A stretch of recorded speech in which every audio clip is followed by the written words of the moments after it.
Hi guys! So, for today, papakita ko sa inyo yung mga binili ko sa Japan.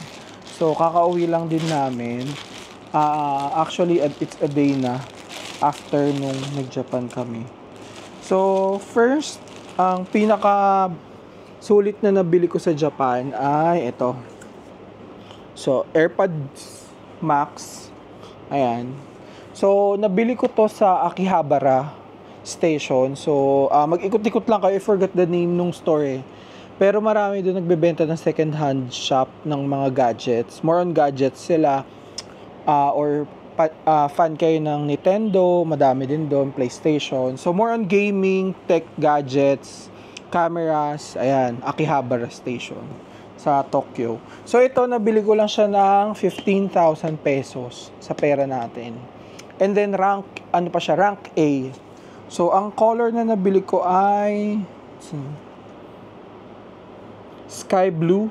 Kasi actually, ang price nito sa Philippines, 32,000. Kaso, pag-check ko, currently isang color na, black na lang ata meron. Kaya ang bibilin mo is different color dapat. So, complete pa siya. Ayan o. So, as you can see, meron din siya nung leather cover. Tapos, may charger siya nasa labas. And then, ito siya. Pakita ko sa inyo. So, imagine, 15,000 pesos lang siya. Ayan o. So, super kinis pa niya talaga. As in. Ayan. Napakakinis. Wala man lang sign ng dent or what, or scratch. Pag tinignan mo din siya sa loob, ayan o. Sobrang yun siya. Yun nga lang, once na bumili ka na dun sa second hand shop, wala na siyang warranty. So, ayun. So, risk siya talaga. Pero, ayun, good purchase ko to. And then, yung, tawag dito, yung DJI Osmo Pocket 3 ko, bali sa Akihabara ko rin siya nabili. And then, mura lang siya. 32,000 pesos inabot. Yung creator combo, which is ginagamit ko siya now. Compare sa Philippines, it's 40K. Kaya maganda mamili sa Japan pag ano. And then, nagpunta naman kami ng Atmos. So, isa to sa nabili ko. Natuwa ako. Ayan o. So, pouch siya. Pero blazer style yung ano. So, leather. Tas ito yung, I forgot kung anong klaseng material ginamit. And then, may swoosh. And then, meron din siyang tali. And then, sabitan ng car keys. Or susi ng bahay. And then, maganda siya kasi spacious naman siya. Ayan o. So, andito yung headset ko. Then, susi ko sa office. And then, cards. May card slots siya dyan. Ayan. Ito parang lang to 2,000 pesos inabot. Compare dun sa tinda lang nila na na lagayan ng susi. 2,000 plus din siya. So, much better ito. Ito na lang yung binili ko. Magagamit ko pa siya.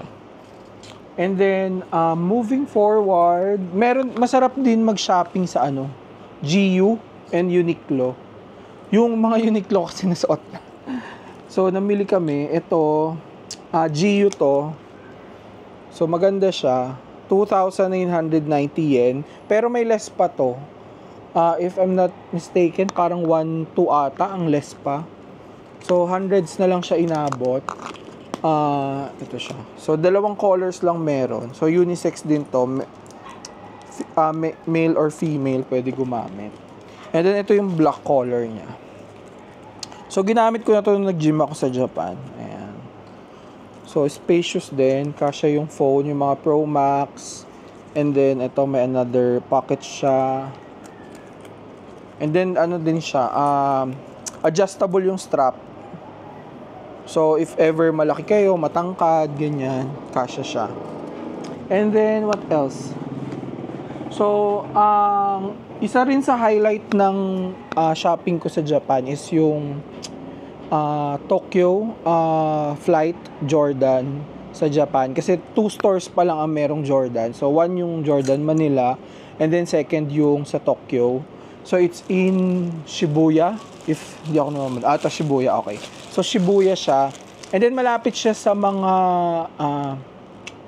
high-end stores na parang Greenbelt sa Philippines. So, nagpunta kami doon. So, meron silang eco bag. na ito, ay nakalagay. World of Flight ang tawag nila dun sa Japan.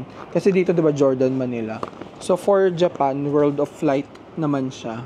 And then yung map ng buong Earth andyan dyan. So andito yung Philippines, and here's Tokyo, Shibuya. Ganyan. So bumili tayo ng 3 piraso. Ayan. So pag meron tayong buyer na 10,000 above yung purchase, bibigyan ko siya nito. Tapos, let's move to the shirts. So ito naman mga shirts na to para sa akin. Natuwa kasi ako kasi yung mga nila, Japan exclusive. Usually pag pumasok ko sa stores sa Japan, like Jordan, New Era, ano pa ba? Vans, meron doong maliit na signage na Japan exclusive, ganon. So, yung mga designs na yun, doon lang nila nilabas sa Japan. So, alam nyo na, napabili tayo. Pero, okay naman. Actually, pag nag-Japan kayo, tawag dito, hindi kayo magko-compute kayo kasi sobrang mura. Hindi kayo magko-compute kasi mahal. Ha? Ang mura naman ito, ganun. Especially food, napakamura ng pagkain nila. As in, grabe. So, first shirt natin ay ito. So, World of Flight, Tokyo, Shibuya, ayan. Yung ang tawag dito, I forgot. Basta yung location nila sa map, may tawag dun eh. And World of Flight, tapos merong Southwest na nakasulat dyan. And what else? Ito, West. Susuotin ko kasi ito bukas. So, kaya nag-unboxing na tayo. So, ito yung first shirt. And then, second shirt naman. So, lahat ng Tokyo exclusive, dalawa lang ata hindi ko nakuha. Kasi hindi ko siya napansin na meron dun sa gilid. Yung kapatid ko yung nakabili. So, ito yung second shirt. Simple lang siya. Pero embroidery naman to. Ayan. Tokyo. Ayan. Yung Tokyo ang embroidered. Tapos ito lang siya. Yung logo. Tapos established 1984. Yun lang. So plain black shirt lang siya na may Tokyo Jordan. And then next shirt natin ay yung white version naman nung plain. So ito. So maliit ang sizes niya. Usually kasi XL lang ako sa minsan na nagla-large ako sa Jordan. So make sure sukatin nyo. Ito yung white. So same din, embroidered siya dyan. So this one sa Japan, ang size ko 3XL. Actually medyo mahaba siya. Kaso yung manggas, pag ginawa ko kasi siyang 2XL, makikita na yung kilikili ko. Ayan. So plain white lang siya, ganyan lang siya guys. Wala siya masyadong And then this cost 4,730 yen. So mga 2,000 pesos. Same price lang din siya ng t-shirt dito sa Jordan. Ang habol lang natin kasi is Japan exclusive siya. So same price din, 4,730. And then yung isa 4,950 naman to. Yung maraming nakasulat sa shirts. And then next shirt natin ay ito, cute to eh.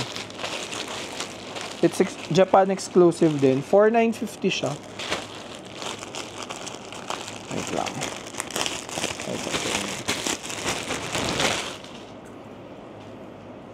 Ayan. So, yung white naman niya is yung world map. Tapos may Jordan logo sa gitna. Ang ganda, di ba? Actually, hindi mo siya mapapansin doon. So, dapat talaga mag-iikot ka muna bago ka bumili. Ayan. World of Flight. Tapos, sa harap naman ito, Jordan logo. Lang siya. Di ba ang ganda? Oh, so nice. And then, bumili ako ng jacket para complete na tayo. So, this one naman, it cost 9,350 yen.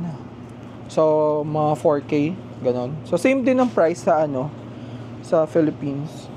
Ito naman, plain lang din siya. So, walang design sa likod. And then, ang nakasulat lang ay ito, Tokyo Jordan. logo. Ayan. So, ganyan lang siya. So, ano pa ba? Tapos, ito, yung gantong shirt kasi sa Uniqlo, medyo mahal. Parang 1K ata. Hindi ko sure, correct nyo ako. Ito. Parang 995 ata. Tapos, sa Japan, it's 1,500 yen. And then, pag above 5,000 yen ka, tax-free pa. Just make sure dala nyo lagi yung passport nyo. Ayan. Marami ako nabiling ganito kasi nasuot ko na. Nasuot ko na nga ba nasa Japan ako. Yun nga, isa rin sa tip, pag pupunta kayong Japan, at least, yung suot nyo, tapos, one extra pair, na susuotin nyo sa second day. Tapos, wag na kayo magdala. Kasi ang dami talagang pwede nyong bilhan ng damit. Make sure lang na yung flight nyo is umaga, pagdating nyo dun is like afternoon, kasi yung mga stores, if I'm not mistaken, parang 8 lang sila, hanggang 8 p.m. So, ayun. So, mas mura din yung mga damit doon kaysa dito kayo mag-shopping pang forma. So, bili kayo sa Uniqlo, sa GU, ayan, yung mga mura mga damit. Especially yung mga socks nila, grabe ang mura. Parang 3 pairs parang 500 pesos lang. Compare dito na 1,000 pesos. Ayun, tapos ang gaganda pa ng quality ng socks. So, ayun lang guys. Ito pa pala. So, pumunta rin kami ng IKEA sa may Shibuya ba yun? Basta isa lang IKEA dun eh. Tapos, tawag dito, meron silang Japan exclusive. So, same with other stores. Ito. So, yung coin purse. Ayan. Ang ganda, di ba? Ayan. Ano lang to? 100 yen. So, 40 pesos lang siya. Yun nga lang, syempre, pamasahe mo pa. Ganyan. Tapos, 3 sila. Ito yung isang color. Pink. Ayan o. Di ba? Ang cute. Tapos, meron siyang hook. So, perfect to pang souvenir, pang pasalubong, ganyan. Kung ayaw nyo silang bigyan ng chocolate. Kasi magaan lang siya sa bagahe. Ayan. So, sabi ng kakilala ko, blue, meron daw sa Philippines. Tapos, itong white, wala. Tsaka itong pink. So, ayan guys. Sa inyo. 3 colors lang siya. So cute. Tapos, bumili rin ako ng eco bag nila. Souvenir. Maganda yung eco bag nila, makapal. Parang mga 150 lang ata to sa pera natin. Or 100. Parang gano'n. Yung maalala. So, ayun lang guys. So, next, video, yung mga pinamili kong chocolates, tsaka pampa-fresh. Ayan. So, thanks you guys for watching. Thank you guys.